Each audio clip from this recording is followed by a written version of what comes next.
আজ রাহুল দেব বর্মনের জন্মদিন। রাহুল দেব বর্মন ছিলেন মুম্বাইয়ের ফিল্ম জগতের এক অদ্ভুত সুরকার। শুধু সুরকার তিনি নন, তিনি ছিলেন সুরস্রষ্টা। এই রাহুল দেব বর্মন কিন্তু এই কলকাতায় মানুষ। সাউথ এন্ড পার্কে তার মামার বাড়িতে প্রথমে তো তার জীবন কাটে এবং তারপর শচীন কর্তার বাড়িতেই তার জীবন অতিবাহিত হয়। বাইবেল গভর্নমেন্ট স্কুলের ছাত্র ছিলেন রাহুল দেব বর্মন। এই রাহুল দেব বর্মন মাত্র 9 বছর বয়সে তার সঙ্গীত প্রতিভার সন্ধান দেন। তার বাবা শচীন দেব বর্মন এবং মা মীরা দেব বর্মন ছিলেন সঙ্গীতের জগতের লোক। শচীন দেব বর্মন তার একটি ছবির সুরের জন্য তখন মাথা কুটে মরছেন। সেই সময় টপি পালট দে এই গানটির সুর করে পঞ্চম তার পরিচয় দেন প্রথম দিকের প্রতিভার। উল্লেখযোগ্য, পঞ্চম নামটি তার দিয়েছিলেন অশোক কুমার। কথিত আছে অশোক কুমার পঞ্চমের কণ্ঠে নানান ধরনের রাগের খেলা দেখে, কান্নার মধ্যে রাগের খেলা দেখে তার নামটি পঞ্চম করেছিলেন। আবার একটি অন্য কাহিনীও প্রচলিত আছে যে পঞ্চম নাকি সুর করে কাঁদতেন, তার জন্য তার নামটি পঞ্চম হয়।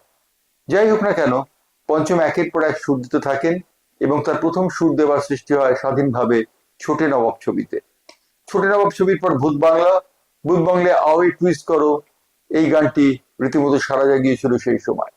এরপর একের পর এক সফল চিত্র ছবির সঙ্গীত রচয়িতা হিসেবে তিনি জায়গা পান এবং তিনি জায়গা পাওয়ার পর একের পর এক সঙ্গীত সৃষ্টি করতে থাকেন। এই সময় তিনি রীতা পাটেলের সঙ্গে বিবাহ বন্ধনে আবদ্ধ হন। রীতা পাটেল কে ছিলেন? রীতা পাটেল ছিলেন গুজরাটি এক সম্পন্ন পরিবারের মেয়ে। তিনি কিন্তু রাহুল দেব বর্মনকে প্রায় কার্যত ঘোল খাইয়েছিলেন। এই কারণে বিয়ে করার সময় রীতা পাটেল, বিয়ে করার আগে একটি কোর্টশিপের সময় রীতা পাটেল নিজেকে এক বান্ধবীর নামে পরিচয় দেন। রাহুল দেব বর্মন বুঝতে পারেননি। দ্বিতীয় প্রয়াস তিনি যখন বুঝতে পারেন যে এটি হচ্ছেন রীতা পাটেল, তখন দেরি হয়ে গিয়েছে, কিন্তু শেষ পর্যন্ত রীতা পাটেলের সঙ্গে তার বিবাহ বন্ধনে আবদ্ধ হন। রীতা প্যাটেলের সঙ্গে তারপর তার ছাড়াছাড়ি হয়ে যায়। ছাড়াছাড়ি হয়ে যাওয়ার পর 80-র দশকে সেই সময়কার শুধু সম্রাজ্ঞী আশা ভোঁসলের পানি গ্রহণ করেন রাহুল দেব বর্মন। আশা ভোঁসলে জীবনের নানান ঘাটে জল খেয়ে রীতিমতো বিপন্ন ছিলেন। রাহুল দেব বর্মনও বিপন্ন ছিলেন। দুটি বিপন্ন হৃদয়ের কাছাকাছি আসে এবং তারা বিবাহ বন্ধনে আবদ্ধ হন। রাহুল দেব বর্মনের একটি গুণ ছিল, রাহুল দেব বর্মন সঙ্গীত স্রষ্টা ছিলেন এবং তিনি উইন্ডো শপিং করতে ভালোবাসতেন। বিদেশে এরকম একটি সফরে গিয়ে তিনি প্রথম একটি বাদ্যযন্ত্র দেখেন এবং বাদ্যযন্ত্র কিনে তা প্রবর্তন করেন বলিউডের ছবিতে। বলিউডের ছবিতে মেহবুবা রে মেহবুবা এই গানটিতে তার কাঁটা এবং চামচ দিয়ে তার যে ব্যঞ্জনা, সেই ব্যঞ্জনা আজও মুখরিত হয়ে রয়েছে সমস্ত গানটির মধ্যে।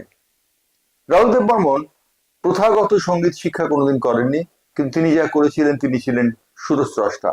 এই সুরস্রষ্টার জন্য তার স্রষ্টার বিভিন্ন অধ্যায় পরিচিত হয় এবং তিসরি মঞ্জিল ছবিতে তিনি প্রথম নিজের পরিচয় দেন এবং তারপর পরোসান ছবিতে তার সে অসাধারণ গান এক চতুর নর এবং তারপর মেরে সামনে ওয়ালি খিড়কি মে এক চাঁদ কা টুকরা রহতা হয়, এই দুটি গান রাহুল দেব বর্মনকে প্রভূত খ্যাতি এনে দেয় এবং রাহুল দেব বর্মন সেই সময় পাশ্চাত্য এবং প্রাচ্যের মিলন ঘটিয়ে সঙ্গীত জগতে এক বিপ্লব ঘটান।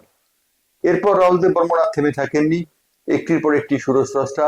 শালিমারের যখন সুর করছেন তিনি, সেই সময় তিনি বেশ কিছুটা বিপন্ন, কিন্তু তা সত্ত্বেও তিনি শালিমারের সুর করার ক্ষেত্রে একদম পিছু পাওয়াননি। কাজের সঙ্গে তিনি কোনো সময় কম্প্রোমাইজ করেননি। তার এক ভাই অভিজিৎ দাশগুপ্ত, যিনি বাংলা টেলিভিশনের অন্যতম এক বিখ্যাত ব্যক্তি, টুবলু তার ডাকনাম ছিল, অর্থাৎ রাহুল দেব বর্মনের ডাকনাম ছিল টুবলু। অভিজিৎ দাশগুপ্তদের লাগোয়া বাড়িতে তিনি থাকতেন। সেই সময় টুবলুর সঙ্গীত প্রতিভার পরিচয় পান অভিজিৎ দাশগুপ্ত। টুবলু বিভিন্ন ধরনের বাদ্যযন্ত্র সৃষ্টি করতেন তার নিজের কাপ, পিরিচ, পেয়ালা অথবা অন্য কিছু দিয়ে। সেই জন্যে অভিজিৎ দাশগুপ্ত বলেছেন টুবলু ছিলেন এক সঙ্গীত প্রতিভা। এই টুবলু একটা সময় বাপি লাহিড়ীর কাছে পরাজিত হন। বাপি লাহিড়ী রাহুল দেব বর্মনের পদ দেখে পাশ্চাত্য এবং প্রাচ্য সঙ্গীতের মধ্যে একটা মিলন ঘটান। সেই সময় রাহুল দেব বর্মন একের পর এক ফ্লপ করছেন, রাহুল দেব বর্মনের কোনো সঙ্গীতে হিট হচ্ছে না। সেই সময় রাহুল দেব বর্মন আর্থিক কষ্টে, মনোকষ্টে রীতিমতো বিপর্যস্ত। সেই সময় পাশে দাঁড়িয়েছিলেন যারা, তাদের মধ্যে ছিলেন আশা ভোঁসলেও। সেই সময় রাহুল দেব বর্মন একটি সঙ্গীত স্রষ্টা করেন, সেই সঙ্গীতটি হলো 1942 এ লাভ স্টোরি।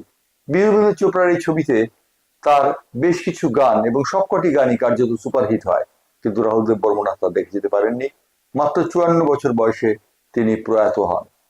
অভিজিৎ দাশগুপ্ত, রাহুল দেব বর্মন যে ছবিটিতে এই ছবিটির জন্য ফিল্মফেয়ার অ্যাওয়ার্ড পেয়েছিলেন, সেই ফিল্মফেয়ার অ্যাওয়ার্ড অনুষ্ঠানটি কভার করতে গিয়েছিলেন। তিনি ছিলেন অনলাইন এডিটর। সেই সময় তার মনে হয়েছিল উইংসের পাশে কোথায় রাহুল দেব বর্মন দাঁড়িয়ে আছেন। এই আনক্যানি অভিজ্ঞতাটা তিনি বিবৃত করেছেন আমাদের কাছে। এবং রাহুল দেব বর্মন এরপর দীর্ঘদিন তিনি সঙ্গীত জগতের সঙ্গে তার কোনো যোগ না থাকলেও তার এই লাভ স্টোরি 1942 এর গানগুলি অমর হয়ে রয়েছে। এবং আজকে রাহুল দেব বর্মনের জন্মদিন। রাহুল দেব বর্মনের জন্মদিনে আমাদের শ্রদ্ধার্ঘ্য রাহুল দেব বর্মনের প্রতি। ব্যুরো রিপোর্ট, বাংলার পাঁচ টিভি।